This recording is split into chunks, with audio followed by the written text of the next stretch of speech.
Hi, I'm Daniel Keller. I'm Jacob Hurwitz-Goodman. I'm a filmmaker, and I co-directed and produced this documentary called The Seasteaders with Daniel Keller. We filmed in May this year in Tahiti, this group of people called the Seasteaders, which want to build sort of autonomous floating city-states. And this is their first test pilot project. And so we documented their first conference that they had there and interviewed them. DIS asked us to make a short, sort of almost like an extended trailer for the longer 30-minute documentary. We decided to focus on this clip of Joe Quirk, who calls himself the Seavangelist for the Seasteading Institute.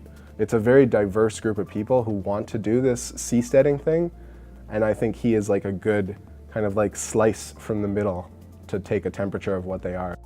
So I've been interested in seasteading for probably about 5 years, started reading about it online. What made it more relevant was that they finally signed this agreement with the French Polynesian government last year to make the first seastead in the archipelago of Tahiti.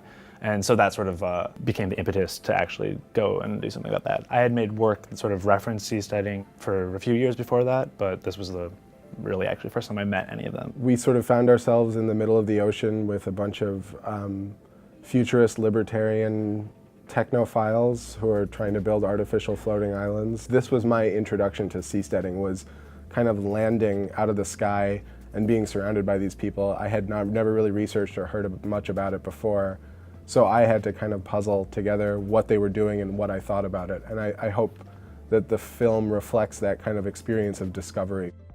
I do appreciate this kind of intersection between aesthetics, politics, technology, and art that DIS is working to highlight, and I think that works really well with our interest in the Seasteaders. I love being at this gigantic building, showing the film to a lot of people, which wouldn't have happened without DIS.